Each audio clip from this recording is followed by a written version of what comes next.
Hike the trail? Check. Order takeout? Check. Schedule heart checkup? Done. We've all adapted to a new way of living. Keep your healthcare on schedule with Johns Hopkins Medicine, where your health and safety are our highest priorities. We're ready to care for you through virtual and in-person visits across Maryland and the greater Washington region. Your health, our experts, safely caring for you. Schedule your care now. Learn more at hopkinsmedicine.org/safe.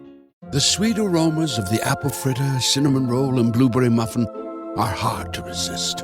So making it the rest of the way home without reaching in your McDonald's bag is no easy task. But nothing worth doing is easy. Wake up and pair any one of these sweet, fluffy, frittery bakery treats with a McCafe iced coffee. Get any size and any flavor for just 99 cents until 11 a.m. Price and participation may vary. Ba-da-ba-ba-ba. This episode of the podcast is sponsored by Grammarly Premium. Get a 1-month free trial of Grammarly Premium. Also, thank you to vidIQ for sponsoring the show. Get a free trial of vidIQ as well. This helps with SEO and search optimization for YouTube. And thank you to Amazon Music Unlimited to sponsoring today's show. If you want to access those sponsors, click on the link below to find out more. Welcome to the Stephen Shiels radio show. I've got Michael Dixon back on. Happy New Year, Michael. Happy New Year to you, Stephen. Thank you. Michael, what are you working on for 2021? I got some compositions up and running. I'm doing a recording session on Monday. It's going to be a big, long meditation piece. Good on you.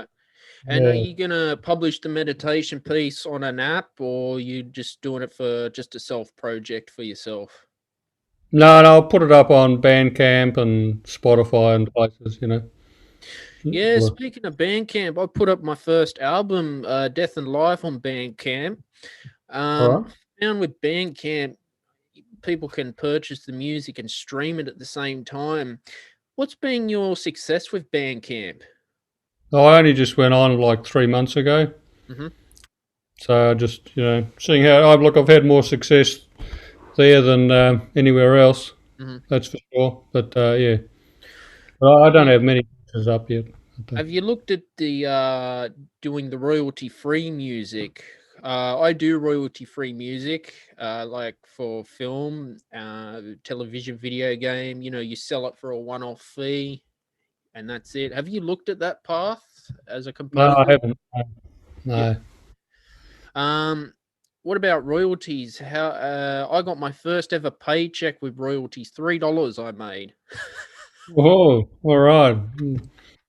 Well, you're doing all right. I think I earned $60 for streaming services this year. Good on ya.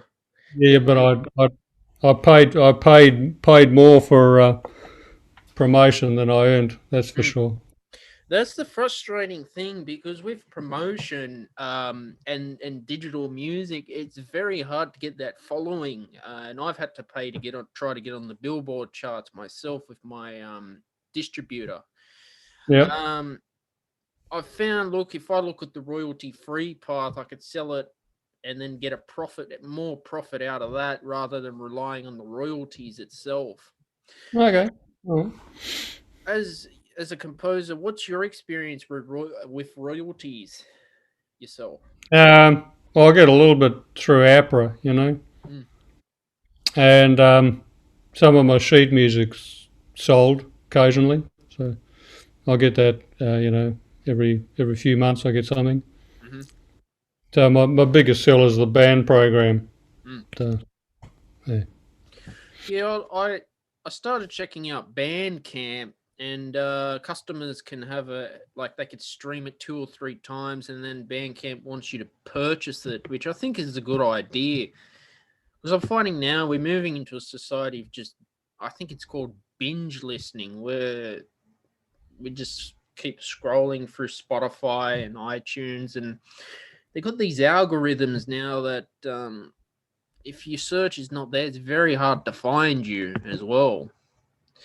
How have you coped with the algorithms and getting your name out there on streaming services? Oh, well, I'm not doing so well yet, you Hmm. know. Give it time, who can say? You know, just keep putting stuff out. But I think the important thing is to, uh, unless you're going to really get into, full-time professional composing, I think that it's important just to be true to whatever you write, you know. You can still change genre, but whatever, feels authentic, that's the important thing. I mean, if you're fulfilling, commissions or, fulfilling jingles, then you've got to be able to follow the brief of the person, providing the income. Although I think that's a whole different matter. Mm. And, Mm. that's a different path to follow. I think one needs to get probably very, detailed training for that sort of thing. Mm. But I haven't done that.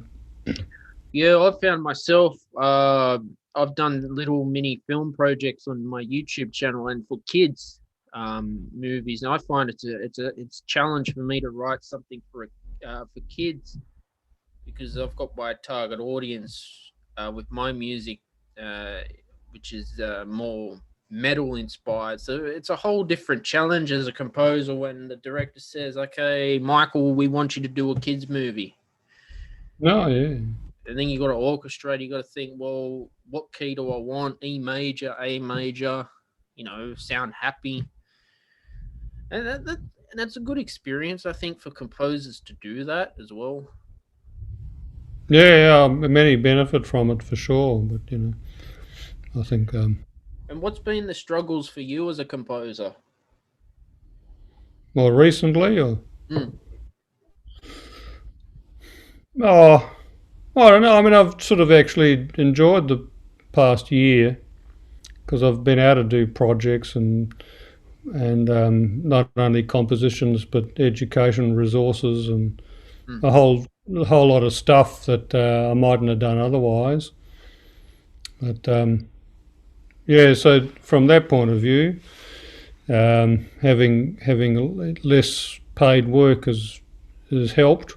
Mm. But obviously that's got to change soon. Keep paying the bill. But I'm looking forward to the term starting again in a week or so, and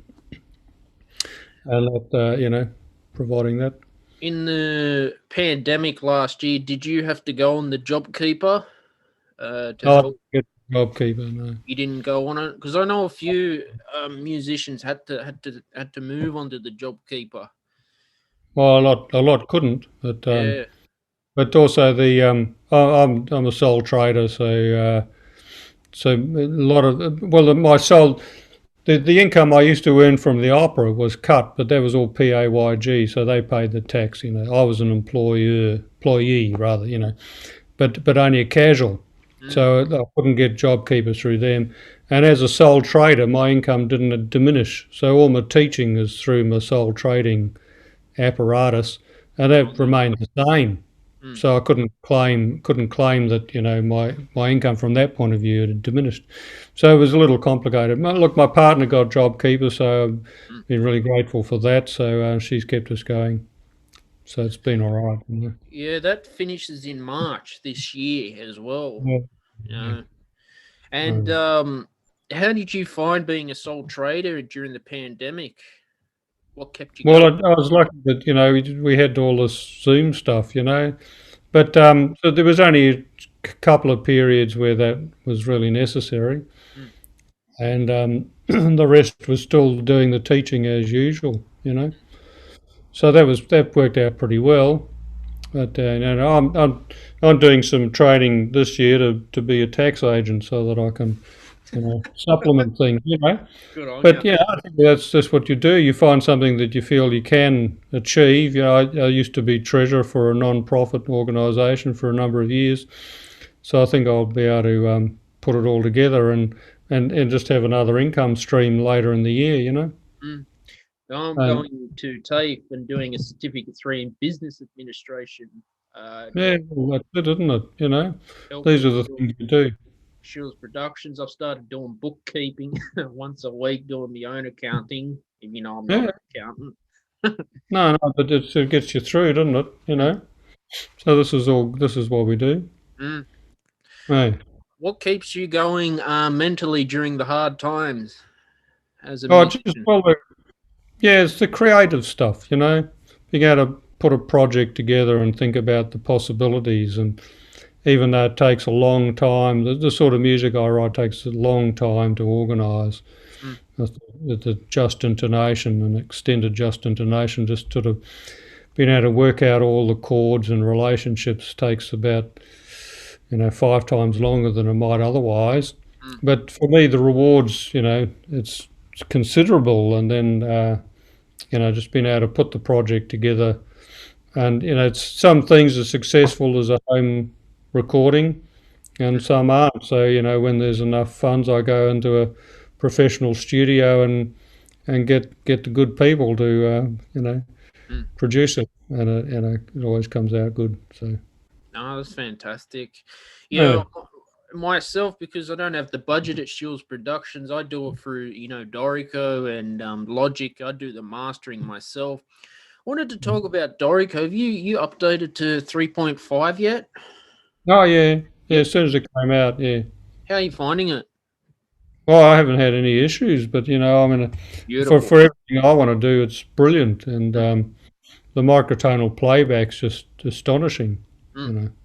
No, incredible. it's come a long way, actually. I think I've got it too, and that's how I write my orchestral stuff with it. It's nice and easy. It's also got a mixer in it as well. Yeah, You yeah. mix it. Do you find that works well?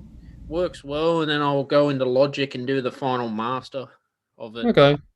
Yeah, because I've been at all occasions that I've needed, I've sent I've done a WAV file of Dorico and then imported it to Cubase and then Yeah. done the mixing there, Hmm. How which do I you found find was Cubase? Because I had a go with Cubase, but it only works when you put the USB stick into it. They won't let you use it as a software licenser. I tried uh, Cubase and I thought it was just too complicated, so I stick with Logic. well, you use what you know. Logic's a good program. So, look, I got Cubase because I run Dorico, so I thought there might be some crossover. If not now, then in the future that would be useful. And I hadn't really used much before, so I thought, well, this is a way to go. So but yeah, it just runs standalone on the computer for me. I don't have anything else to do. Mm, But I only got the sort of amateur version. Didn't pay for the pro, mm, but it means I'm limited to the number of tracks I can use. So for like the big project I'm recording on Monday, I just can't finish it at home. You mm. know. So Yeah, I think Dorico, you can't export the score and the movie at the same time. I think they gotta fix that in the future, because I've had to, if I've got a film project, I've had to go to Final Cut and take the no, really. audio I've mastered and do that. So I hope they do come um, and fix that up one day. Well, Make- I expect they will. Yeah. You know. Yeah. So on Cubase, what are you doing on Cubase? Are you mixing, mastering? Are you? No, we're just putting together mostly small projects for home recordings. Just well, I did put up a piece on Bandcamp the other day, a quartet of horns, and then I doubled some of the parts, and it can handle that. The version I've got pretty well, and then I could, get the stereophonic sound I wanted, pan them in different places, and all of that worked pretty well. And I do, little instructional videos through, and things for my students, all that sort of stuff. Yeah. I saw on your YouTube you're doing something with transposition as well for the horn. What's been your Yeah, yeah. inspiration for that?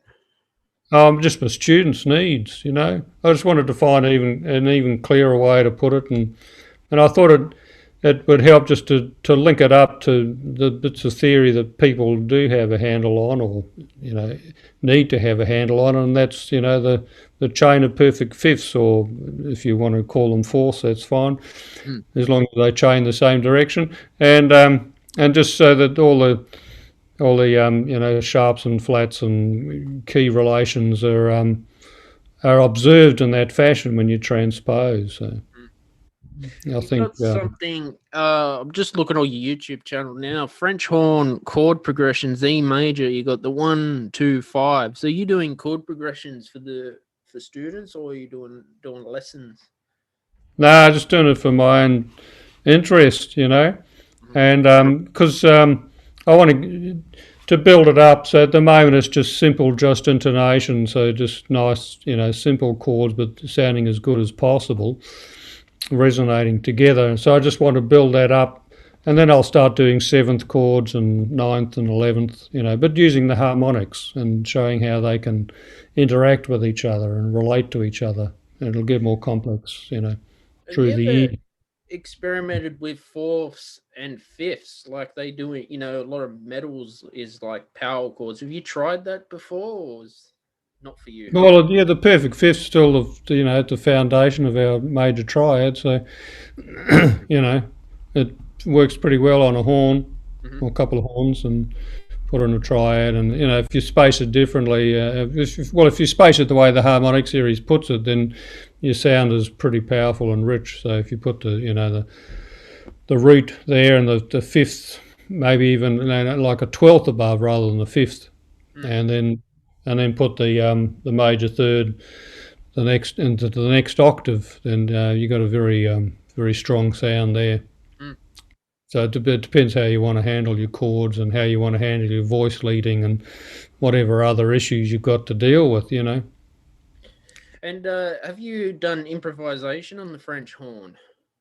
Yeah, not so much recently, but when in the early part of the century, shall we say, and actually even prior to that, sort of from about 95 to 2003, around there.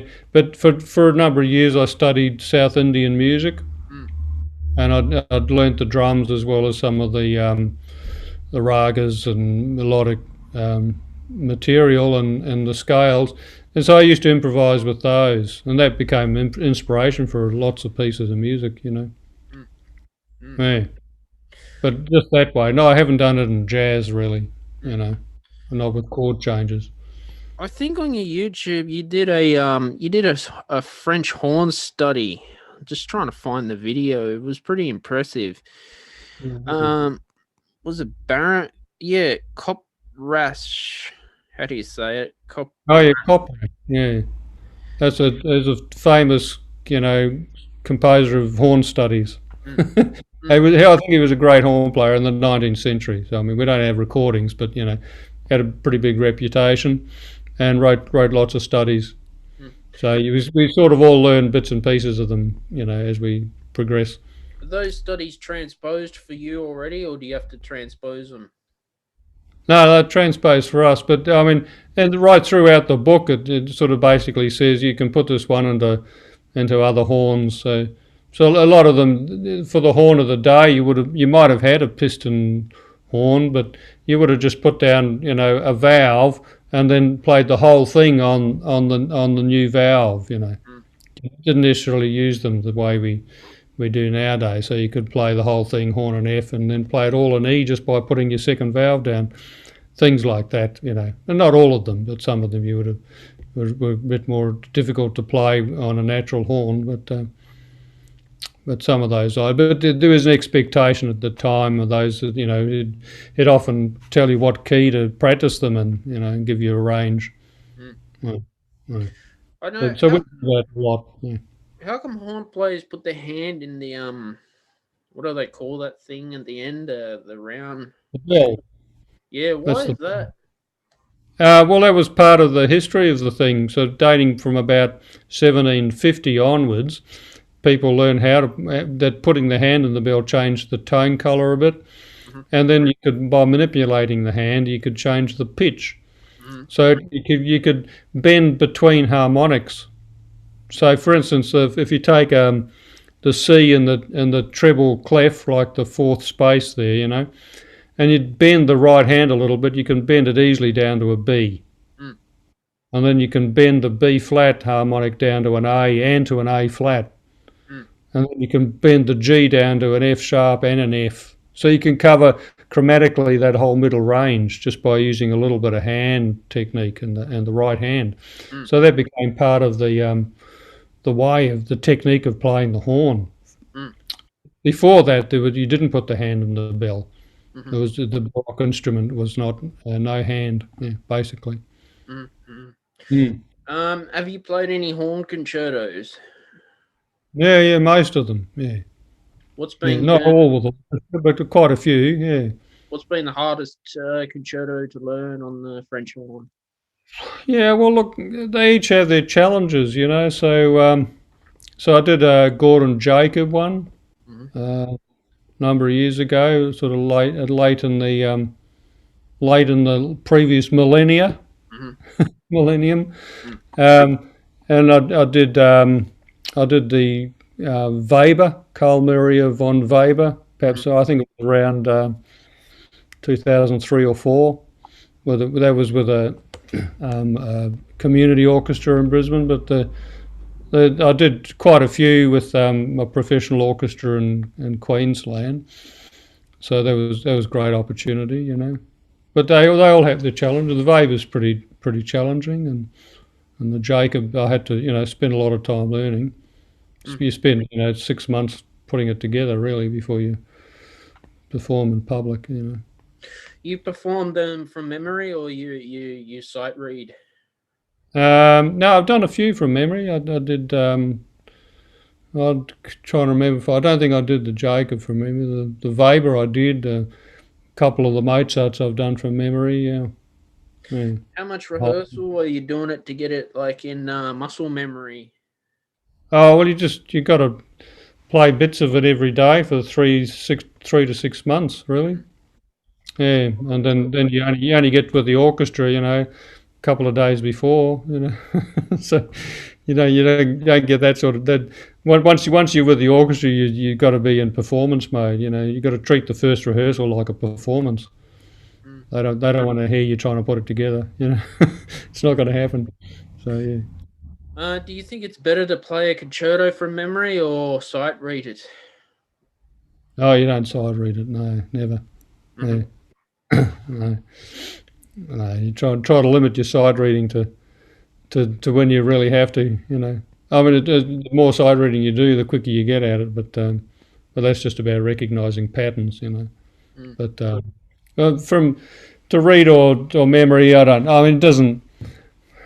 Some circumstances it just takes the edge off if there's a music stand there. But where you still have to practice, even though you're trying to engage with the audience and you're looking up at the audience most of the time, you got to practice moving your eyes from the audience to your page if you're going to do it not from memory, so that you can find where you are. Otherwise, you get lost, and then you just spend the next few seconds trying to find where was I on the page. I know where I am in my mind, and I want to check things on the page. So you got to practice that aspect as well, and if you're doing from memory, you got to practice from memory so that all your oral cues are really coming in, and you got to practice so that if somebody misses an oral cue, you're not put off. There's all sorts of things that can happen. So all of it requires attention. Yeah, to me it doesn't matter if you can sight read it and then you can sell it as well. I know a lot of professional clarinetists sight read performing. No, you mean they read it? They read the page. Yeah. Sorry. So when you say sight reading, I think of somebody who hasn't seen the music before, just playing it on. They read the page, but they're able to sell it to the audience. Oh yeah, that's fine. Yeah, of course that's fine. Yeah. The problem I find with memory, what happens if you get you have a blank moment on stage? Well, it's a disaster then, It's not a disaster, it's not like COVID, but it's, it's deeply embarrassing. That's it's just, scary. it's sad. But, So I mean, people practice for those exigencies. They've got to have strategies to be able to, know where they are at any given time, how things, move from one to the other. It's a complicated business, but It is. Mm. It is. What about your sight reading? How do you cope with sight reading straight on the spot? Well, I think that's just. I mean, mostly that's about knowing your scales and arpeggios. What's the pattern? Or chromatics, or. But then, I mean, the problem comes if you get a passage that's not quite chromatic, and then you got to jump around from this to that. So, if composers are giving you that sort of stuff, then they need to give you a little bit of preparation time. But there's vast bunches of stuff that we can sight read. As long as we've done our, thousands of repetitions of our scales and arpeggios, we can see most possibilities on the page for what we've already done before. That's how it works. Yeah. And the others just to be quick on your, quick with your mind and your eyes, and always reading ahead and that sort of thing. Yeah, it's also too like with practicing your scales and your arpeggios as well. There's a piece by Igor Stravinsky. He wrote something for the clarinet. I think it's forgot 3 pieces for clarinet solo. Yeah. It's got all these weird technical fingering, and it's very difficult. And Malcolm Arnold too is known to just make life hell. You got to practice a lot for that stuff, Michael. You got to practice hundreds and thousands of hours. It's not a straightforward thing. No. You look at musicians who play for film. Apparently, they just get given it on the spot and they just play it straight away. Yeah, that's what happens. You go into the recording studio, you haven't seen it before, and this is what you're going to play. Most of the time it's straightforward, but occasionally there have been, bits where you would have wanted a day or two to practice the lick. But that's the way it is, and you put it together as best as can be. But yes, that becomes a habit, though. I think if you're doing it, weekly or every, I mean, if you're in the big film industries, then you'd be doing it most days. If you're doing it week to week, then sight reading for that sort of stuff is usually possible, and expected, and it's not usually a big drama, Remember, I was in a lecture a couple of years ago, and I think it was one point. Was it in the Romantic period? It was seen as sort of an offense to memorize music and not have the score on the page. I don't know. No, I don't know that one. But I know a lot of pianists don't, at a high level, they're not sight reading. Violinists too, if they play a concerto, generally not sight reading as well. No.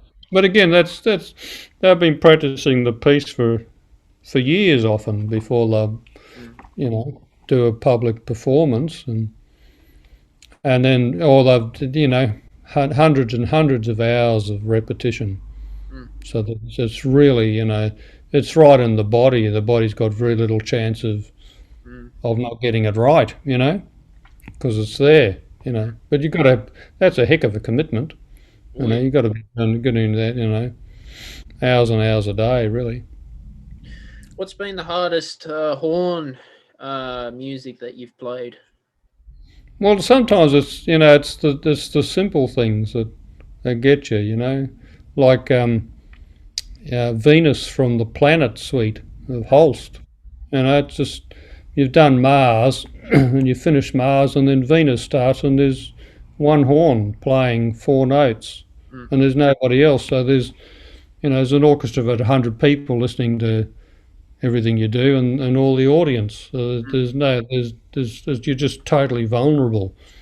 Those are the things that I find the hardest. You just got to be really mentally strong on that occasion to pull it off. Besides music, Michael, what other things do you participate in outside of music? Well, I consider myself a Buddhist, so I think about that quite a bit. Other than that, I've got a son to bring up, and I spend a bit of time, as much of time with him as I can, and you know.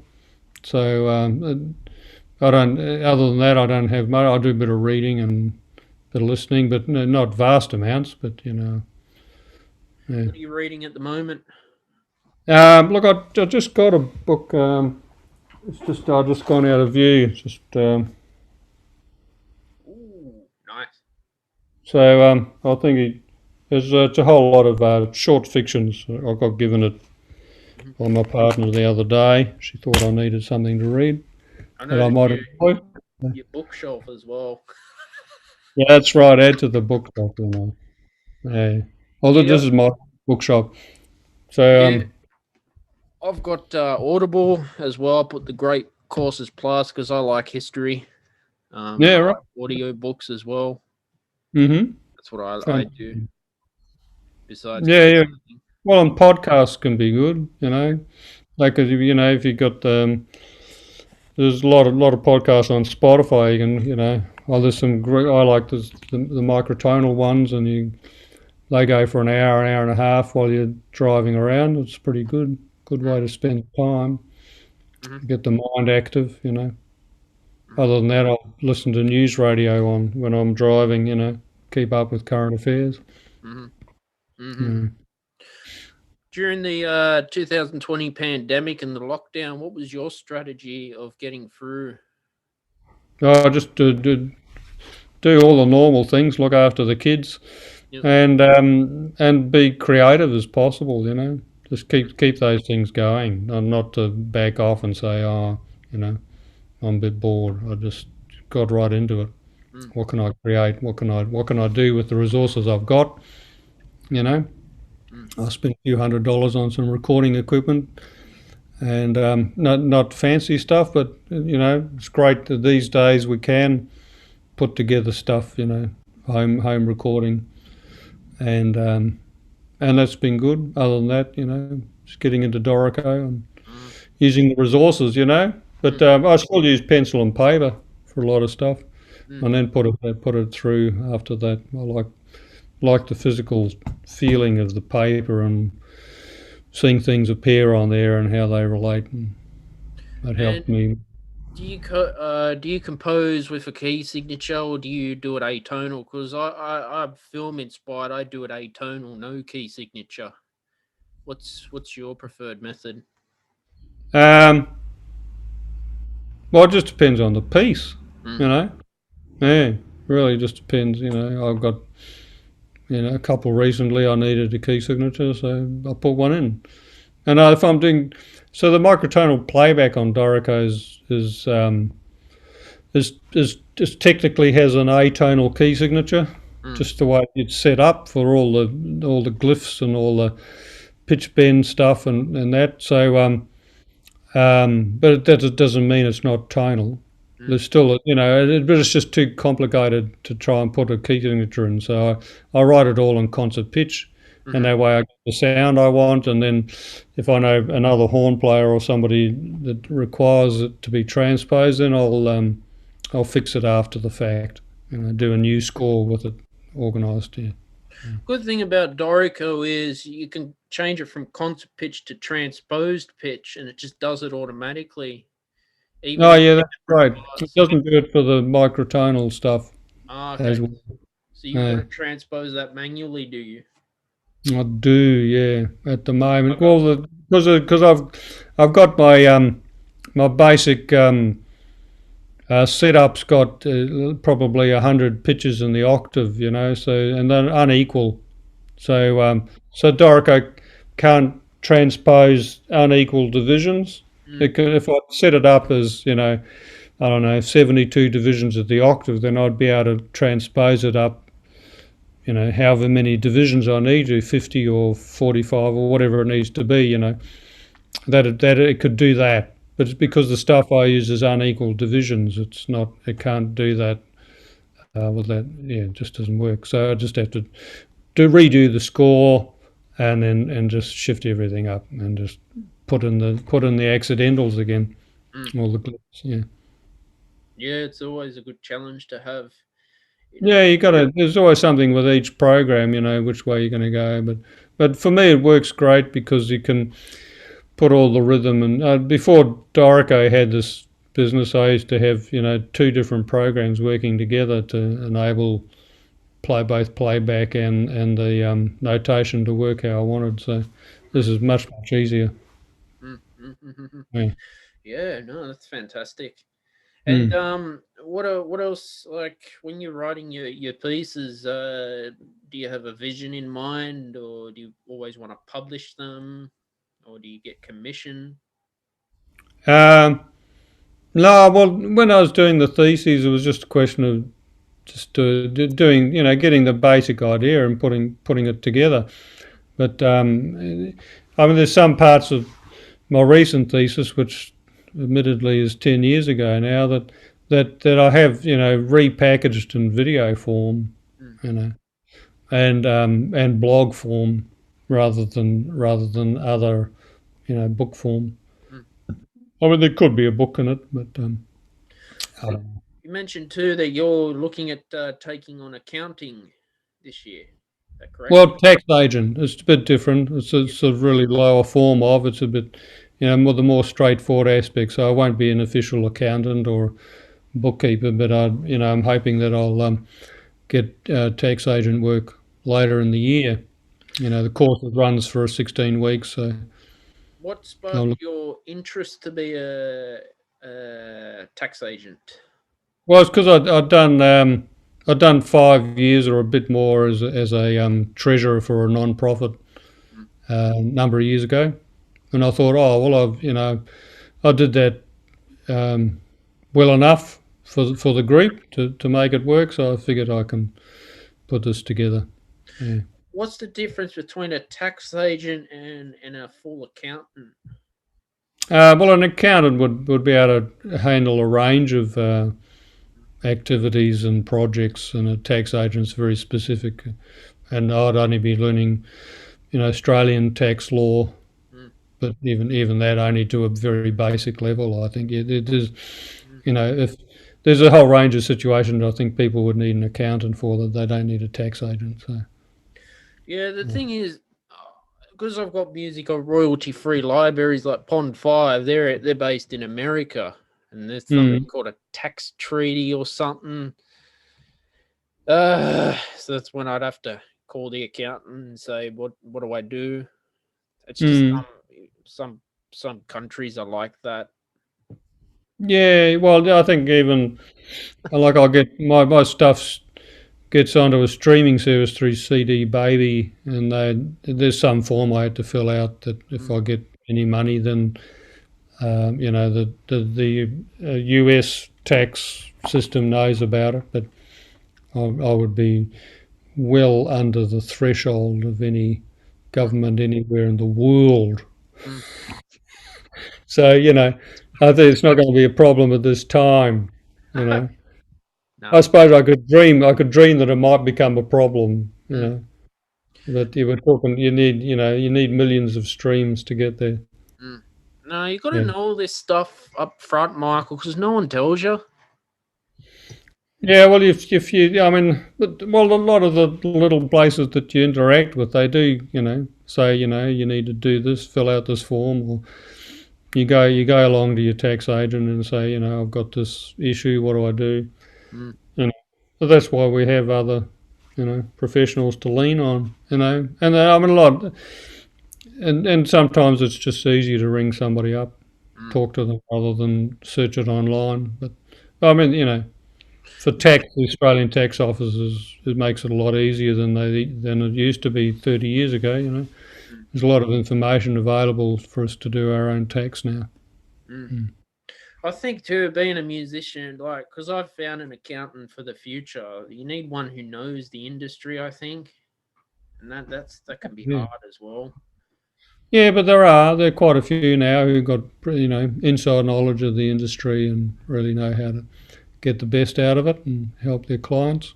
'Cause you So might yeah, have accountants that work for, I don't know, builders, but when it comes to music, they go, "What?" yeah. Oh, Oh well, yeah. Most of the ones I've had get a reasonable idea of what you can what you can claim and what you can use to your advantage. Very important to do that. Yeah, well, that's right. Yeah, I know the ATO's got good information to read as well on their website. Yeah, that's right. Yeah, GST and all this stuff. that's right. They're trying to make it as easy as possible for us to do the right thing, shall we say. But as a sole trader yourself and a musician, what have you enjoyed most about being a sole trader? Because I've started as a sole trader myself. What have you enjoyed about it? Well, it's just sort of evolved that way, Like, I mean, for so much of my career, I was employed by whatever orchestra it was, and so they just looked after all that. They paid the superannuation didn't kick in until the sort of late 80s, really. So, that wasn't a thing when I first started.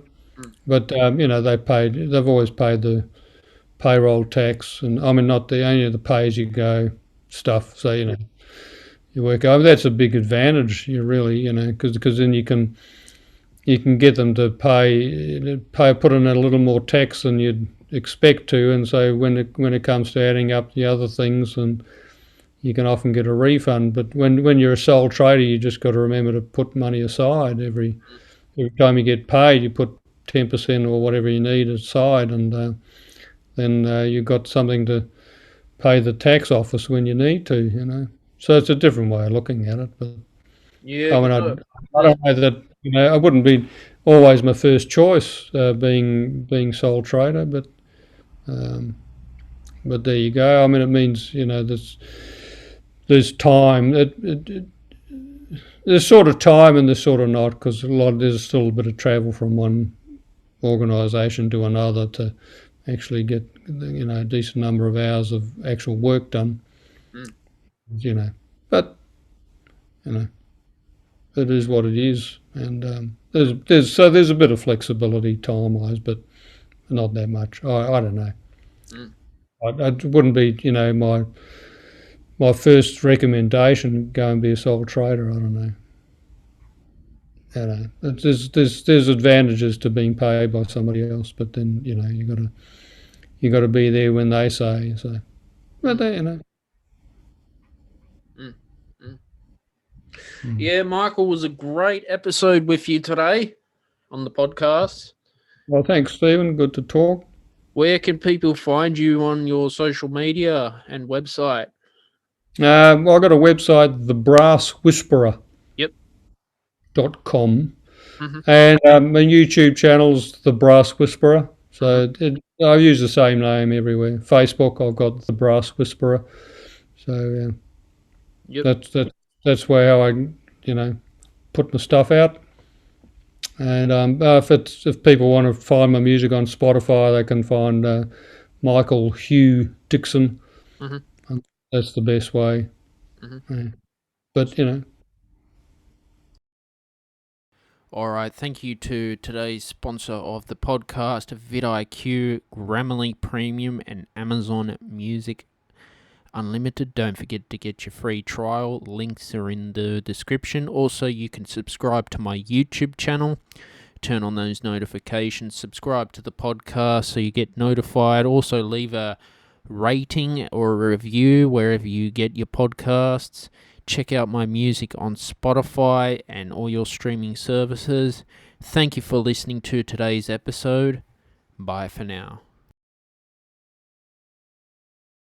Hike the trail? Check. Order takeout? Check. Schedule heart checkup? Done. We've all adapted to a new way of living. Keep your healthcare on schedule with Johns Hopkins Medicine, where your health and safety are our highest priorities. We're ready to care for you through virtual and in-person visits across Maryland and the greater Washington region. Your health, our experts, safely caring for you. Schedule your care now. Learn more at hopkinsmedicine.org/safe.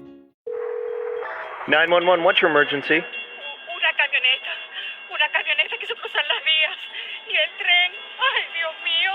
Señora, ¿me estás diciendo que un tren le pegó a una camioneta? Sí, yo pensé que sería cruzar, ellos iban rápido, creo, y después...